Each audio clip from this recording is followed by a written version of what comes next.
Hello again. It's Dale Prudent. Imagine that. Imagine there being another one of these for you to suffer through.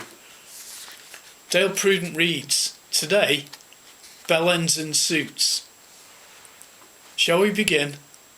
Okay. I was sat in the pub one day, minding my own business, doing some reading, thinking about being creative, idling the late afternoon and early evening away. The door suddenly opened. The tranquillity was shattered, and 4 besuited lads came in and loudly announced their presence at the next table. All of them alpha males, or so they reckoned. All of them with the fragrance of worn-out links, mixed with bodily secretions caused by the day's graft, their eyes gleaming the telltale signs of shit coke, the chattering and gumlessness all in evidence. The banter was legendary, of course, and the lager, Carling, none of that foreign muck, flowed readily as their throats dried quickly due to the heat and the excessive gobshittery and the constant attempted one-upmanship. No one else in the pub now could be heard over the cacophony, as sambuca after sambuca followed in quick succession and the powder really started to kick in. Thus far, I had remained unseen, but that wouldn't last for much longer. Mate, oi buddy, was the shout.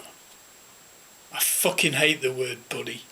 It's the kind of word that PR pricks would invent and marketing morons would use to establish some temporary connection while they fleece you for something or other that you absolutely must have to complete and fulfill your otherwise empty fucking life. Like Budweiser 0%. I carried on with my activities. I was ignoring the mates, and especially the buddies, until one of them shouted, "What are you writing?" I stopped for a minute. It was now too tempting not to get involved. "I'm writing a short story. I write stuff," I said. I expected this to be the end of the dialogue. As you know, us non-alpha males aren't trained in the way of top bants. Yeah, that's 3 S's at the end of bants. "What's it about?" one of them persevered. Could I resist? Should I tell them the story? I'd barely started writing yet. He'd, really, shown interest, and they'd all calmed down a bit as the coke started to wear off. I should tell them, I decided. "Well," I began, "it's about this bloke with the writer's block. He sat in the pub, getting nowhere, when 4 loud and annoying pricks come in and sit next to him, and after a while, the writer's block is broken." I sensed hamsters running overtime in the wheels inside their minds, tiring themselves out over a pointless activity. The point is lost on all of them, the pricks, not the hamsters.